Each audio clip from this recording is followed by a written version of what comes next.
Tonight we're going to talk about lies in the textbooks. One of my few idiosyncrasies is I collect public school textbooks. I have hundreds of them. I just brought a few with me tonight. Since I taught biology and earth science and physical science for years, it's always been fascinating to me to study these books and see how different people, present the subject. And so we're going to talk about some of the lies in the textbooks. I think one of the most important things in my seminar is this session. We're going to try to cover a lot more material than normal, though, about what's in these textbooks anyway. I start off in my seminar giving an illustration to make the point. I'll give it here so you can see how this fits in perspective. It has always amazed me, after teaching school for 15 years, how two people can look at the same thing and come to opposite conclusions of what they're seeing. Two people look at Grand Canyon. They're both looking at the same canyon. And one of them says, "Wow, look what the Colorado River did for millions and millions of years." The Bible-believing Christian stands there, looks at the same canyon, and says, "Wow, look what the flood did in about 30 minutes. It's just a matter of how you want to look at it. Same canyon, two different ways to look at it. Textbook says, over millions of years, the Colorado River has carved the Grand Canyon from solid rock. Now, just hold on a second. Does he know that, or does he think that? He doesn't know that. He thinks it took millions of years to form the Grand Canyon. I do debates all the time. Last night on the show, we were on the radio all night long till 4 in the morning. Several of the folks that called in were talking about, oh, Grand Canyon took millions of years to form. No, it didn't take millions of years to form. I tell them in the debates, this one professor said, obviously, Mr. Hovind, it took millions of years to make the Grand Canyon. I said, well, sir, did you know if you built a dam across Grand Canyon, a huge lake would fill in behind it, covering several states. I mean, it would be a gigantic lake. Of course, it would take a lot of dirt to fill in the canyon, but still, it would back up a giant lake behind it. This picture with the white shows, that's what's called the snow line. Between these two red lines is what's called the Kaibab uplift. Now, Grand Canyon, it cuts right across the middle of a ridge, sort of like a long, narrow mountain called a ridge. If you push the carpet up against the wall, it would wrinkle. That would make a ridge. Grand Canyon is a slice right across a ridge called the Kaibab uplift, K-A-I-B-A-B, Kaibab. The top of the Kaibab uplift, that ridge, is roughly 7,000 or 8,000 feet above sea level. Way up there. Now, the bottom of the canyon, where the river is only 1,800 feet above sea level, so it's more than 1 mile deep. Absolutely gigantic canyon. How many of you have ever seen the Grand Canyon? Huge hole in the ground. Unbelievable. 180 or 200 miles long between those two red lines. This is a picture from a satellite. The river enters the canyon up at the far right corner at 2,800 feet above sea level. And the river flows down to the bottom and left is the way it would flow from this angle here. So what we have here, as the river enters the canyon, it flows downhill, of course, and ends up at 1,800 feet above sea level. It drops about 1,000 feet. During that time, the ground is rising up. The Kaibab uplift is going uphill. Interesting. So I told this professor in this debate one time, I said, sir, did you know the top of the canyon is higher than the bottom? He said, yeah. I said, did you know the river only runs through the bottom? He said, so? I said, sir, the top of the canyon is higher than where the river enters the canyon by over 4,000 feet. Rivers don't flow uphill. There's no delta. Where's all the mud that washed out of there? Usually when a river cuts through, makes a canyon or something, and all the mud that washes out is out at the outside. It flattens out into a delta. No delta for the Grand Canyon. There's no way that river made that canyon. The flood made Grand Canyon. Probably in a few weeks. Certainly not millions of years. See, while the sediment layers were soft after the flood, the water could erode that very quickly. Probably Grand Canyon formed within a few years after the flood, because the Bible says in Psalm 104, the mountains arose, the valleys sank down, and the water rushed off. During this time, probably huge lakes were trapped by the mountains lifting up, and it would take several weeks or months or years for that lake to overflow its own, find the lowest point, and overflow and make a spillway, and carve out Grand Canyon very quickly. Most of the river basins in the world were probably formed as the floodwater ran off during the last few months of the flood or during the first few years afterwards. There would be drainage patterns would have to be established, and as the water soaks out of the ground, gradually the ground would dry out and form the mountains and the rock layers that we have today. Okay, the Grand Canyon is what we call a washed-out spillway. Have you ever seen a farmer's built a dam on his property like Grandpa has on his property up there in Arkansas? If the water goes over the top of the dam, it'll find the lowest point and start going over that spot. Once it starts going through, it cuts a little groove, and then more water's rushing through, so it cuts the groove deeper and wider, so more water comes through. Especially if you have a lot of debris like sand and gravel and rocks and tree stumps and trees, it becomes like liquid sandpaper. It goes rushing through and carves the canyon out just in a hurry. And we'll get into more of that on video number 6 about the flood, what caused that. Anyway, Grand Canyon is simply a breached dam. It was not formed by the Colorado River. So you need to be able to give, for the quiz, some reasons why we know the Grand Canyon could not have been formed by the Colorado River. There's no delta. The top is higher than the bottom. Those would be too good enough right there. But the rivers don't flow uphill. Okay. Does anybody know what this machine is? This farmer's holding? This is a calf puller. It's a come-along, a block and tackle come-along attached to a pole. Once in a while, a cow has a hard time having that baby calf, and so they get the calf puller out, hook the cable around the calf's legs, and jack the calf out of the cow. You get a few thousand pounds of pressure on there, that calf comes right out, no problem. Well, one day this farmer was out pulling a calf with a calf puller. It was a breech birth. That means the back feet were coming out first. That's not good. Normally calves are born head first. But this one, the back feet are coming out first. So the farmer had the calf puller out there and had the cable wrapped around the calf's back legs, and he's trying to pull the calf out of the cow. And a city fella stopped his car to see what on earth is going on. And the farmer said, "Come here, man, I need some help." He said, "I don't know nothing about cows." He said, "Just come give me a hand, would you?" He said, "Okay." So the city fella hopped out of the car, jumped over and helped the farmer pull the calf. He never said a word. He just did what he was told. Well, about 10 minutes later, the calf is fine and the mother's fine, and so they're walking up to the barn, going to get washed up, and the farmer said, "Man, I want to thank you for helping me." The city fellow said, "Oh, I was glad to help, glad to help." The farmer said, "Have you ever seen anything like this before?" The city fellow said, "No, sir, I've never seen nothing like this." The farmer said, "Well, do you have any questions?" He said, "Yes, sir. I got one question. It's been bugging me for 10 minutes. The farmer said, "Well, what's your question?" The city fellow said, "How fast do you figure that calf was going when it ran into that cow?" No, fella. We are not separating the wreck here. How fast was that calf going? Two people looking at the same thing, and one of them's getting a wrong idea of what's going on. Boy, the Bible warned us that was going to happen. In 2 Peter chapter 3, it says, "Knowing this first, there shall come in the last days scoffers." There are people that scoff at the Bible. And it says they're going to walk after their own lust, and they're going to say, "Where is the promise of his coming? For since the fathers fell asleep, all things continue as they were from the beginning of the creation." Now, that's an important verse. We don't ask you to memorize too many verses for our class here, but I want you to memorize 2 Peter 3:3, 3:4, and 3:5. And we'll put those on the test here. 2 Peter 3:3, 3:4, and 3:5. 3:4 says, the scoffers are going to say, "Where is the promise of his coming? For since the fathers fell asleep, all things continue as they were." That's a very important phrase. What that means is, the scoffers are going to say, the way things are happening now is the way they've always been happening. For instance, they look at Grand Canyon, big old huge slice in the rock, and they notice the river running across the bottom is eating rocks off the bottom. It's eroding it, making it deeper. So they study the canyon for 20 years and say, we calculated over a 20-year span that the Grand Canyon gets deeper about 1/8 of an inch every year. The rock is being worn off. That's probably true. I wouldn't argue about that.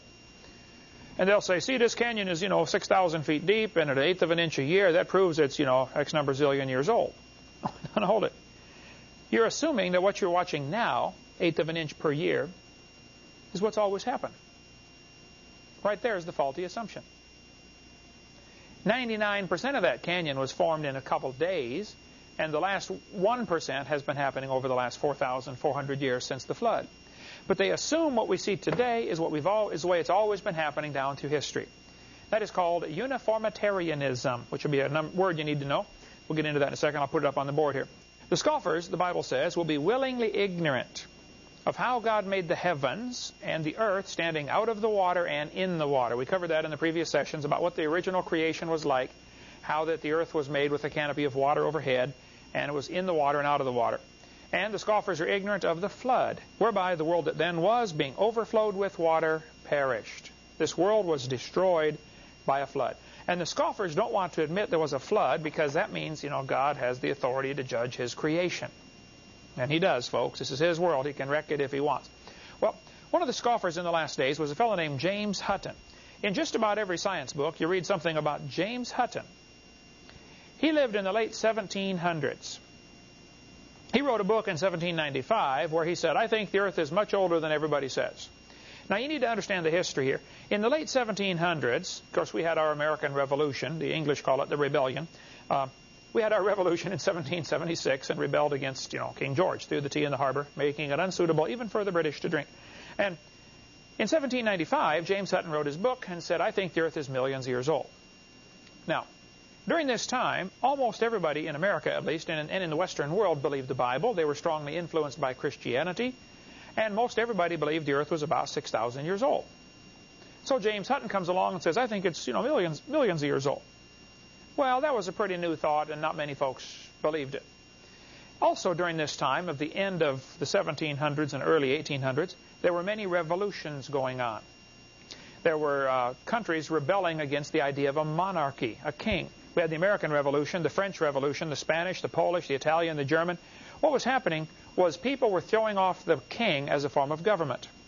Now, the Tsar in Russia was the equivalent to a king up until 1917, right? Russia kind of escaped this. They kept their monarchy intact, long after the European revolutions were going on. But many countries were having revolutions to get rid of the king. They thought we ought to have a different form of government called a democracy. And here the Bible says you should honor the king. And so some people thought the Bible was an obstacle to their political objectives. So, like this textbook says, many people thought the earth was only a few thousand years old. But in the 1700s, a Scottish scientist named James Hutton estimated the earth was much older. He used the principle of uniformitarianism. There's the word you need to know. Uniformitarianism means the way things are happening now is the way they've always been happening. The slogan is often put like this: the present is the key to the past. And that's what they say. Uniformitarian means the present is the key to the past. In other words, if Grand Canyon's getting deeper a little bit every year, well, then that's the way it's always been happening. Actually, the Bible is the only reliable key to the past. But one of these scoffers, James Hutton, wrote his book, and he kind of developed this idea of uniformitarianism.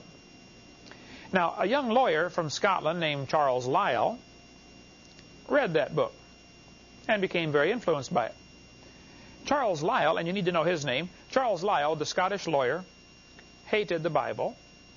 He lived in the early 1800s. He read James Hutton's book and was influenced by it. Charles Lyell wrote this book, Principles of Geology. I've got all 3 volumes of his all thoroughly marked up in my library. But in this book, written in 1830, Charles Lyell is the primary fellow responsible for developing what is called the geologic column. And in his book, he mocks Scripture. Now, you have to understand, during the early 1800s, most people believed the Bible, so you had to be careful if you were going to attack the Bible.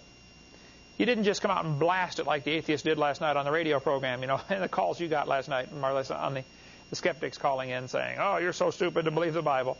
Back in 1800, man, you didn't do that because 99% of the population believed the Bible. So you would blast Christians and you wouldn't have any friends left. So the way he did it was interesting. He used scoffing to scoff at the Scripture. For instance, on page 30 he said, they reach false conclusions and futile reasoning and ancient doctrines sanctioned by the implicit faith of many generations and supposed to rest on scriptural authority. This is a backhanded way of poking fun at the Scriptures for those idiots who dare to believe the Bible. He said on page 41, this other guy remarked how much the interests of religion, now watch this phrase carefully, the interests of religion as well as those of sound philosophy had suffered. In other words, religion and sound philosophy suffer when you mix them together. What's he trying to say here? You mean you can't have religion and believe the Bible and also have sound philosophy? That's what he's trying to imply by perpetually mixing up the sacred writings with questions in physical science. Here is where, and they do this today, they try to make it look like the Bible and science cannot be put together. Well, no, the Bible and science get along fine. The Bible and evolution do not get along fine. But by saying the Bible and science don't get along, they're trying to imply that evolution is part of science, and it's not. 41, he reasoned philosophically against those who regarded the disordered state of Earth's crust as exhibiting signs of the wrath of God for the sins of man. And of course, if you look at the world from a biblical perspective, you see the flood in the Bible, and you look at the Grand Canyon, you say, wow, that's the wrath of God for the sins of man. But some people don't want you to look at the world and see the wrath of God for man's sin, because then you might end up getting saved. And so the devil has got a lot of folks looking at Grand Canyon saying, wow, it took millions of years of evolution. And that way they miss an important object lesson to remind them of the wrath of God on the sins of man. So Lyle here is mocking this idea. He talked about religious prejudices. You know, if you believe the Bible, you're prejudiced. He said, men of superior talent, he's talking about himself, who thought for themselves. Now, what do you mean by this? If you think for yourself, you will be of superior talent. And he said, and they were not blinded by authority like the Bible. This is another one of those backhanded jabs trying to say, well, if you believe the Bible, you don't know how to think for yourself. And I get that every week in debates and in call-in talk shows and stuff with us. Oh, you believe the Bible, you don't know how to think for yourself, huh? Well, yes, I do know how to think for myself. And I think I've studied it very carefully, and the Bible is absolutely right. Simple as that, okay? Lyle said his goal was to free the science from Moses. What's he mean by that, you think? Most scientists in this time were Christians. They thought science got along just fine with the Bible. Lyle said he wanted to free science from Moses. In other words, you know, get rid of this idea of a flood and a creation. Let's put millions of years in here. That's what Lyle wanted to do. Okay, scientists who thought that Archbishop Usher's estimate, or even 10 times this, was an immense length of time, were in for a rude shock when they started looking closely at the solid part of the earth. Oh, there's another backhanded stab at the Bible. In other words, yeah, you might believe the Bible's true, but when you really look at science, you'll find out it's not. And there are professors today that do the same thing to their students.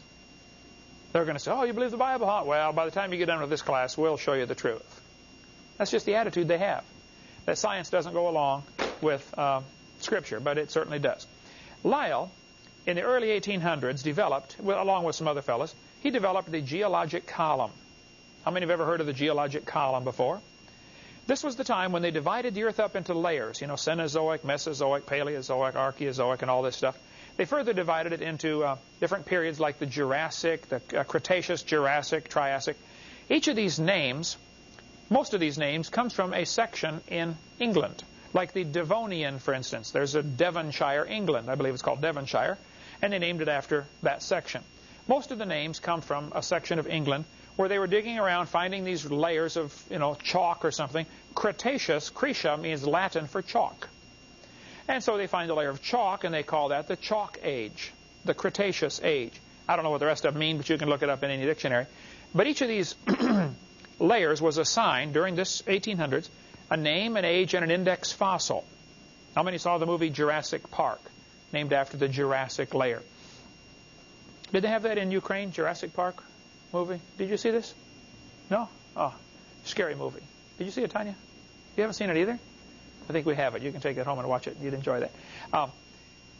The layers then were assigned an age and a name and an index fossil. Now this is very important. This was all done during the early 1800s. This geologic column is the Bible for the evolutionist. It can only be found one place in the world. The only place you can find the geologic column is in the textbooks. In the textbooks, they talk about, here's an earth science textbook, about how, you know, during the Cenozoic and Mesozoic and Paleozoic era, they've got it all figured out like, wow, this is, you know, millions of years old, and it's just simple baloney. The geologic column cannot be found in the world. Most places are missing about 70% of the geologic column. No place in the world contains all the geologic column in the right order. Now, one professor I debated said, Mr. Hovind, we've got 26 places where we found the geologic column in order. I said, no, what you mean is you've got 26 places where you found the fossils in order that you expected. That's all. This textbook admits if there were a column of sediments, unfortunately, no such column exists. There is no geologic column. So that'll be a quiz question. Where can you find the geologic column? In the textbook. The only place it exists. Now, it is true the Earth has many layers. That's not the question. I've been to Grand Canyon and Royal Gorge. And remember Royal Gorge? We fired the airplane off of there, flew down for about 4 miles. I've been to lots of these canyons, been to all 50 states now, and I've been to Snake River Valley in Idaho a couple months ago. There's no question the Earth has layers. The question is, how did it get that way? Now, I want you to look at these layers in Grand Canyon and answer this question. If each of these layers is a different age, don't you think there'd be some erosion marks in between the layers? I mean, if the top layer sat there for 4 million years waiting for the next one, why aren't there some erosion marks in between the layers? So one of the quiz questions will be, what are some ways to show that the layers of Earth are not vastly different in ages? How do we know those two layers right on top of each other are not millions of years apart, even though the textbook says they are? Well, one way we know is there are no erosion marks between them. Another way we know is we find polystrata fossils. Poly means many, P-O-L-Y. Strata, S-T-R-A-T-A. Polystrata fossils are fossils that run through many different layers, and I'll show you pictures of those in just a minute. See, the layers were really formed during the flood. If you take a jar of dirt and shake it up, put some water in it, shake it up and set it down, it'll settle out just like this. You get gravel goes to the bottom, and then sand, and then silt, and then clay. And then very slowly the fine particles end up on top because they're going to float around in the water for hours till they finally land. During the flood of Noah, you get the very same sorting process. We get into lots more on that on video number 6. I was preaching in Union Center, South Dakota years ago. Marissa, you would have been about 10, 12 years. That's right, 12 years old. Union Center is right there. You can't even find it on the map. 40 people in the whole town. 38 of them came to church. We had a revival. Man, turned up the whole town. I don't know where the other two were. Out pulling a calf, I bet. But the preacher said, hey, Brother Hovind, let's go down to Rapid City, South Dakota. They've got a museum there with a bunch of dinosaur bones in it. I said, all right, man, I like dinosaurs, so let's go. So we all piled in the cars and vans, and we drove down to Rapid City, South Dakota. We got down to this museum. It's called the School of Mines Museum in Rapid City, South Dakota. We walk in the door, and this older fellow met us, and he says, folks, would you like me to give you a tour? I'm a guide here. We said, sure, that'd be great. The first place we stopped on the tour was the geologic time scale. They've got this chart all lit up behind glass. We stopped and we stood by that chart for a while. He said, now, folks, this layer of rock right here is about 70 million years old. My daughter, Marissa, said, sir, how do you know that layer is 70 million years old? He said, well, that's a good question, honey. We determine the age of the layers by the types of fossils they contain. They're called index fossils, and this layer had dinosaur bones in it, so it must be 70 million years old. She said, okay, thank you, sir. We walked around the other side. We're standing over here, and the guide said, now, folks, these bones right here are about 100 million years old. My daughter raised her hand again. She said, sir, how do you know how old those bones are? He said, that's a good question, honey. We determine the age of the bones by which layer they come from. She said, excuse me, sir. When we were standing on the other side, you told me you knew the age of the layers by the bones, and now you're telling me you know the age of the bones by the layers. She said, isn't that circular reasoning? I thought, wow, a chip off the old block. That guy had the strangest look on his face. It was almost as if he were thinking. He looked at me. I wasn't about to help him. He looked at my daughter. He said, you know, you're right.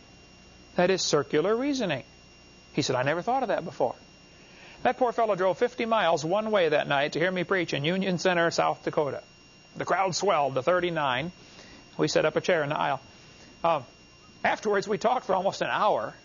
He said, Dr. Hovind, do you mean all this stuff about geology I'm teaching is wrong? He said, I teach this stuff at the college. I said, oh, no, sir, I like geology. You've learned the names of all the minerals. Man, just that's a good trick, folks. There's 1,200 different minerals. Some have names about that long. You've learned the hardness test, the Rockwell test, the scratch test. I said, no, sir, that's all good. And by the way, if you're going to speak or do something on creation science, you need to learn some basic geology. For instance, different minerals have different hardnesses. Talc is the softest. It's the softest mineral there is. As a matter of fact, it's so soft, you can grind it up and make powder out of it. Anybody know what they call it when you do that? Talcum powder, right. The hardest one is which one? Hardest mineral. Diamond. I don't have a diamond, or I'd show you, but diamond is hardness of 10. Talc is hardness of 1. Everything in between has a number between 1 and 10, obviously. For instance, your fingernail is about a 3. So with your fingernail, you could scratch talc. You couldn't scratch a diamond. A diamond would scratch your fingernail because it's harder. Whichever one scratches the other one, that's the hardest one. So, for instance, a pocket knife is a hardness, can you read that, about a 5.5? So a pocket knife, its hardness of 5.5, will scratch a penny, which is a hardness of 3. Copper is, that's how hard it is. They rate it 1 to 10. Whereas a diamond would scratch a pocket knife because the diamond is harder. And that's the hardness scale, it's called. This is one of the tests they use to determine if you find a mineral, you say, what is it? Well, one thing is to find out the hardness. Another is find out the density, you know, how compact it is and stuff like that. Doesn't matter. Anyway, there's a lot of different minerals. So this professor, I said, no, sir, you've learned a lot of good things about geology. You learned the names of all the minerals, the hardness test, all this. I said, yes, sir, that's all good. No problem there. But as far as the layers being different ages, I said, yes, sir, it's all baloney. Those layers are not different ages. It's all based on what we call circular reasoning. Let me cover this real quick and we'll take a break. Circular reasoning. This fellow said in about 1830, Charles Lyell, some other guys, independently developed a biostratigraphic technique. That's a fancy word for a geologic column. For dating Cenozoic deposits based on, watch this, they dated the deposits based on the proportions of living and extinct species of mollusk shells. So if you find some clam shells in a layer of rock, you would say, oh, you know, to change from this kind of clam to this kind of clam would take millions of years, so this must be millions of years older than this one. They start off with the assumption that evolution happened and that the clams slowly changed from one kind to another, and then they dated the layers based upon the clam shells found in those layers. The article continues, strangely, little effort has been made to test this assumption. This failure leaves the method vulnerable to circularity. In other words, circular reasoning. Use one to prove the other. Back and forth. Here's a textbook, page 306, they say. You should date the rocks by the fossils. Look what it says in yellow. The layers of rock can be dated by the types of fossils they contain. Now what does that say? You date the rocks by the fossils. On the next page it said, scientists have determined the relative times of appearance and disappearance of many kinds of organisms from the locations of their fossils in sedimentary rock layers. Ooh. Now they're telling us that you date the fossils by the rocks. On the last page, they told us to date the rocks by the fossils, and now you date the fossils by the rocks. It is circular reasoning. The intelligent layman has long suspected circular reasoning in the use of rocks to date fossils and fossils to date rocks. The geologist has never bothered to think of a good reply, feeling the explanations are not worth the trouble as long as the work brings results. This guy said, it cannot be denied from a strictly philosophical standpoint that geologists are here arguing in a circle. The succession of organisms has been determined by a study of their remains embedded in the rocks, and the relative ages of the rocks are determined by the remains of the organisms that they contain. Even Encyclopedia Britannica can figure it out. It's circular argument. Use one to prove the other. Ever since William Smith at the beginning of the 19th century, fossils have been and still are the best and most accurate method of correlating and dating the rocks in which they occur. Apart from very modern examples, which really are archaeology. By the way, it's a good time to point out, archaeology is dealing with the past few thousand years. If you're going to dig up an Indian civilization, you're an archaeologist. Whereas if you want to get into anthropology, the study of ancient things, then that would be an anthropologist, which is mostly an art form, not a science. That's study of things that are supposed to be millions of years old. Okay. This guy said, I can think of no cases of radioactive decay being used to date fossils. That's an interesting quote here. In other words, they don't date fossils by their carbon dating or potassium argon dating. They date them by the geologic position. Which layer did you find it in? Oh, well, then it's so many million years old. We'll get into a few more quotes on circular reasoning right after the break, and then show you some of the polystrata fossils that have been found right after our break. All right, let's talk some more about circular reasoning and how the geologic column is tied in. This author said, radiometric dating would not have been feasible if the geologic column had not been erected first. What he means by this is, you can't tell the age of a fossil with radioactive dating, like carbon dating. You must first know the approximate age from the geologic column, which is why they generally will not date, unless you trick them into doing it, they won't date dinosaur bones with carbon dating because they assume dinosaurs lived 70 million years ago and carbon dating only goes back 30 or 40,000 years, and so they won't even do it. But when they do date dinosaur bones with carbon dating, it comes back 20, 25,000 years old. Not millions of years old. Okay. This Niles Eldridge is director of the American Museum of Natural History in New York, a strong believer in evolution. He spoke at University of West Florida. I went and heard him speak. He said, paleontologists cannot operate this way. There is no way simply to look at a fossil and say how old it is unless you know the age of the rocks it comes from. What's he saying there? You find a fossil, you have to know how old the layer of rock is. He said, and this poses something of a problem. If we date the rocks by their fossils, which is how it's done, how can we then turn around and talk about patterns of evolutionary change through time in the fossil record? Again, he's admitting circular reasoning. I like this one. The rocks do date the fossils, but the fossils date the rocks more accurately. I don't see how they can't see this. Stratigraphy cannot avoid this kind of reasoning if it insists on using only temporal concepts, because circularity is inherent in the derivation of time scales. This guy said the charge of circular reasoning can be handled several ways. It can be ignored as not the proper concern of the public. In other words, you can say, well, it's none of your business how we date the rocks. We know what we're doing. We're the professionals. It can be denied by calling down the law of evolution. It can be admitted as a common practice, or it can be avoided by pragmatic reasoning. But I'm telling you, it is based on circular reasoning.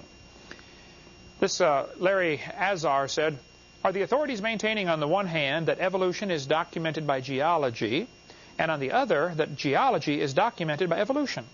Isn't this a circular argument? I like the name of the article. Biologists, help. You need some help, all right. I like to ask evolutionists the question. I say, now, fellas, your geologic column contains limestone, sandstone, shale, sandstone, limestone. You know, limestone is scattered throughout there several times. Limestone is used as a building block. You can see me by a big brick building up in Indiana made out of limestone. It's a pretty hard rock, not quite as hard as, concrete, but just about as close. Limestone is obviously made from what's called a sedimentary rock. That means it was deposited out of water. It's made from sediment. Like if the bottom of a mud puddle hardened into a rock, that would be sedimentary rock, made from sediments. Limestone is obviously, as a matter of fact, the whole geologic column is made of sedimentary rock. I like to ask him the question, how do you tell the difference between 100-million-year-old limestone and 600-million-year-old limestone? If I handed you a piece of limestone and said, how old is it, how would you know? They're both limestone, same kind of rock. Well, there's only one way they can tell the difference. That is by the index fossils. If your limestone contains a dinosaur bone, well, then it's 70-million-year-old Jurassic limestone. However, if it contains a trilobite, it's going to be 600-million-year-old Cambrian limestone. They date the rocks based on the fossils they find in it. Here's a trilobite. I've got a bunch of them in my office there. This textbook says, matter of fact, my textbook might be right here. If not, it's in my office there. Okay. He says, trilobite fossils make good index fossils. If a trilobite, such as this one, is found in a rock layer, the rock layer was probably formed 500 to 600 million years ago. Okay, now why do they think trilobites indicate the rock is 500 million years old? Well, because they started with the assumption that trilobites evolved first. See, the oldest life form, according to their thinking, is supposed to be 600 million years old. Well, if trilobites came first, we have a real problem. Here's a human shoe print where a guy has stepped on a trilobite. Now, according to their thinking, humans didn't get here till 3 million years ago. They didn't start wearing shoes till about 10,000 years ago. So how can you have a human shoe print on top of a trilobite? Now, some have tried to argue that this is not a shoe print, it's a natural break in the shale. This kind of rock, called shale, splits very easily. And they say this is just a natural break, that's not really a shoe print.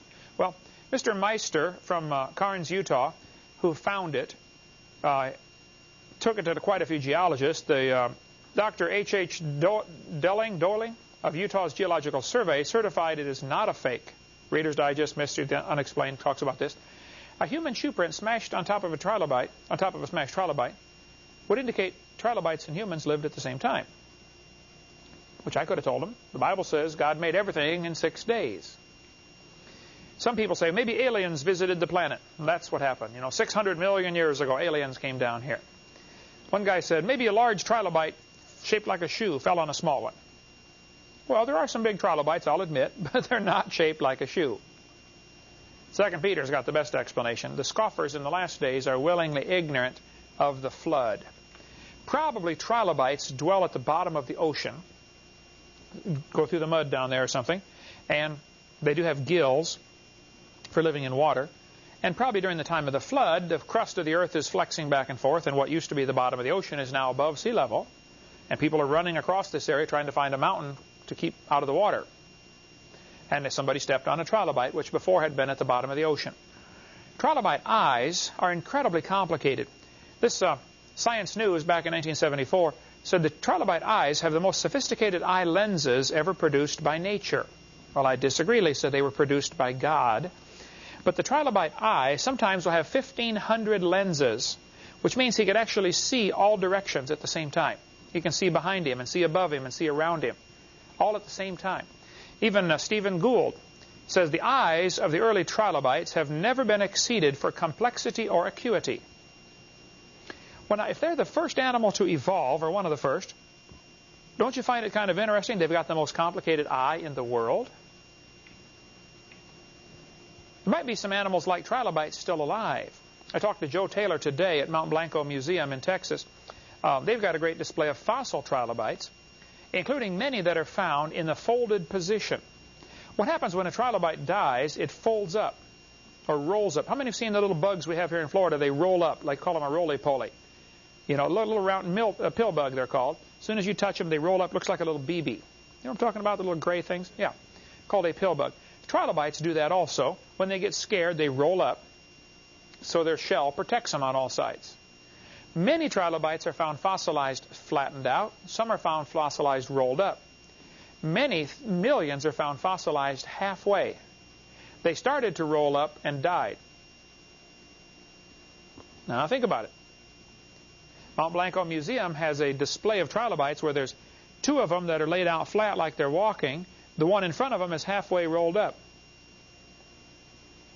Something caught them in a catastrophe happened.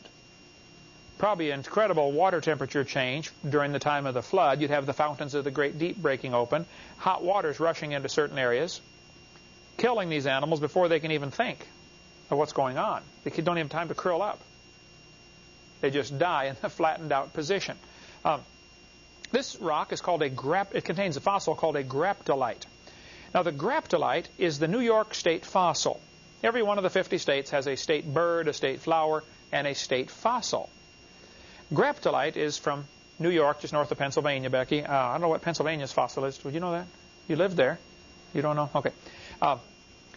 This rock is supposed to be 410 million years old.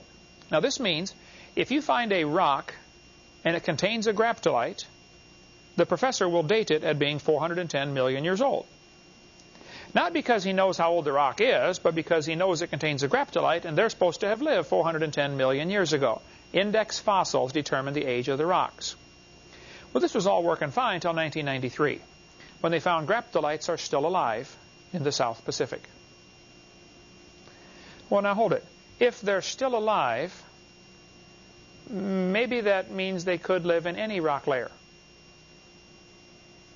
That means they were probably alive 1,000 years ago, doesn't it? and 5,000 and 10,000 and 50,000. So maybe all the dating we've done of rock layers based on index fossils is baloney. And it is. Didn't happen. The textbook says a fish with lobe-finned. Now, you'll need to know this one, a lobe-finned fish. What that means is it's got a little short arm and then a fin. So what is a lobe-finned fish? Should be a quiz question. That's a fish that has a short arm before the fin attaches to the body. The textbook says lobe-finned fish are index fossils for 325 to 410 million-year-old rock. Well, now, just hold on a minute. Lobe-finned fish are still alive. Look at the fins on this fish. This is called a coelacanth. The coelacanth was discovered in 1938. A guy accidentally discovered one at a fish market in Madagascar, I believe. Realized, wow, this is a coelacanth. A fish that has a little short arm and then the fin grows out. And so they've since found quite a few coelacanths. Several aquariums have them. They apparently live very deep in the ocean, in the Indian Ocean. They've been discovered in Indonesia and in India, and off the coast of India and off the coast of Madagascar, Africa. Mostly the Indian Ocean. I'm not aware of them being anyplace else. But the coelacanth, when they found it, and here the textbooks had been telling the kids this is, 70 million years old. Well, they found the coelacanth still alive, and the guy said, wow, look at this. One survived for 70 million years.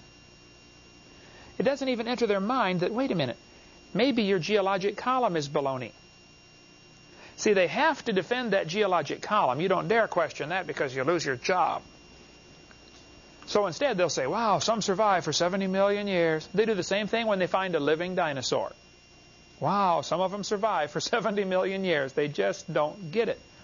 Textbook says dinosaurs lived 70 million years ago. Oh, wait a minute.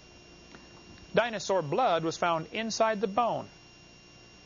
Cut open a dinosaur bone and they could still see the blood cells in there. Don't you think the blood cells would rot in less than a few million years? Video number 2, we have some more on dinosaurs and humans still living together, of course, what we just covered in the last part. This is a biology book. Let's see, I don't think I brought that one, did I? No. Campbell? No. He says 18-million-year-old magnolia leaves from Idaho shale were still green when the rock was first cracked open. Now, what's the problem with his statement? He assumes they're 18 million years old. Truth of the matter is, probably that Idaho shale buried all sorts of things at the time of the flood. In the Reader's Digest, Mysteries of the Unexplained, there's a whole section about living toads that when you break open a lump of coal, a toad jumps out. Many stories have been told like that. In France, they were blasting a tunnel through a mountain to put in a railroad line, and they broke open this huge boulder of limestone, and with a piece of dynamite, they stuck some dynamite in, blasted this big rock to get it out of the way, and a pterodactyl stepped out, stretched its wings, 10-foot 9-inch wingspan, leathery skin. It squawked and died. Now how? Here they are in the middle of a mountain, solid rock. They've been blasting in this to make this tunnel, and a pterodactyl steps out. When they looked at the boulder that they just broken in half, there was a perfect impression of the pterodactyl on both sides. How would you explain that? Becky? Well, rock cells evolve into a... Oh, rock cells evolve pterodactyls in the middle of them. Yeah, that could be. Well, I have a theory about that. During the flood, all sorts of things were buried. Many were buried alive. Now, frogs or toads, during the winter, they dig down into the mud, cover themselves up with a coating of mud, and go to sleep. How long can they last? Can they hibernate 5 years? 10 years? 4,400 years? I don't know. But I know there are lots of stories where live toads or live lizards have come out of rock.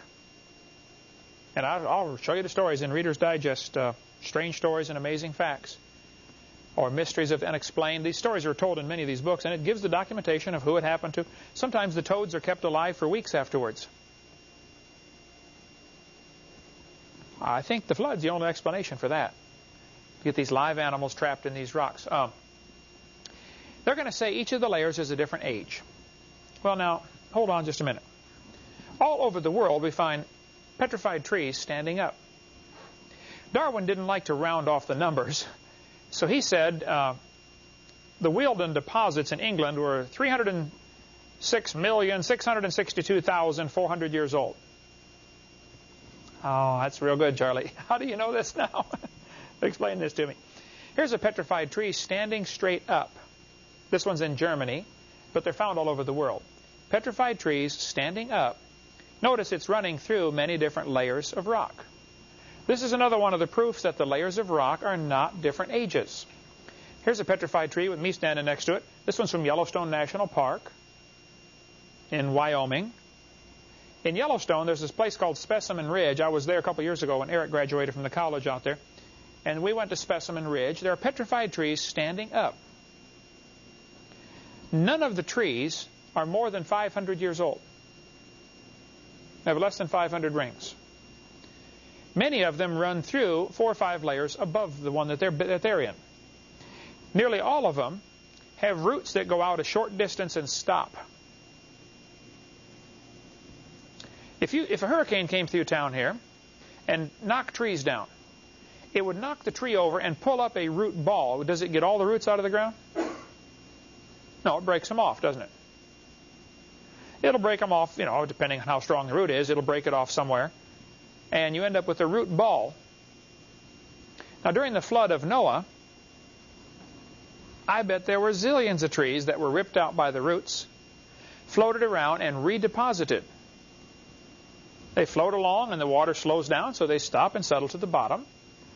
And then a new layer of mud comes over the top, and then another layer of mud, and then pretty soon some more logs float by, and they end up getting deposited. You ended up with 27 consecutive layers of logs, of tree stumps, at Specimen Ridge, Wyoming, in Yellowstone. Now, the evolutionist will say, see, this proves the Earth is millions of years old, because what happened, the forest grew at least 500 years, then it was buried, then new trees started to grow, and they lived at least 500 years, and then they were buried, and then new trees started to grow. So you got to take 500 times 27, minimum, which is what, 14,000 or 13,500 years. They'll say this is minimum of 13 or 14,000 years old. No, no, no. These stumps go, if one tree stump goes up through into another layer, it didn't sit there for millions of years waiting for the next layer to come. It would have rotted and fallen over by then. When a tree dies, it rots in a few years and falls over. Petrified trees that are standing up are found all over the world. There's a guy by one in Joggins, Nova Scotia. Quite a few have been found there. I got some other more modern pictures. Here's one from Alabama. This guy's a friend of mine up in at Troy State. No, Don Patman. I don't know Don McDonald, but I know one of the other guys there. He said we find petrified trees in coal all the time. He's a miner. They dig up coal seams, and you find this tree, and it extends up right out of the coal into the next layer of rock. Sometimes the top part of the tree is petrified, and the bottom part of the tree is coalified. I got a rock in the right above your desk there, Becky. The outside is petrified, the inside is coalified. Turned to coal. Same rock. Interesting. Here's some from Joggins, Nova Scotia. This family took these pictures for me. From a little kid sitting there putting her hand on a petrified tree standing up. Can you see that one? It obviously went way down. Most of the pieces have now fallen out of the cliff. But there are petrified trees standing up, running through multiple rock layers. In Germany, they're found. In France, in many parts of the United States, these petrified trees are found. In California, they find lots of petrified trees standing up, running through multiple rock layers. Sometimes the trees are upside down. The big end is on top. Now, how could this happen slowly over millions of years? I've thought about it for a long time, and I think the evolutionists really have only 2 ways to solve this. Number one, they can say the trees stood there for millions of years while the dirt slowly formed around them. What would be the problem with that theory? the tree would rot. The tree's going to fall over. It's not going to stand there for millions of years. Or number two, the trees grew through hundreds of feet of solid rock looking for sunlight. Well, then you got the problem, who planted the seed? And how did it know there was sunlight hundreds of feet above it? The simpler solution is the trees were buried in a big flood. See, how fast was that calf going? Keep that thought in mind, right?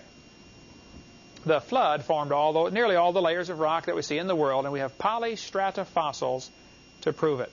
We'll get into more of that later. This geologic column does not exist anywhere in the world except in the textbooks. But you need to understand the history of the times. In 1830, when that book came out, things were becoming pretty prosperous in the world. It was the age of industrial revolution, lots of new machines.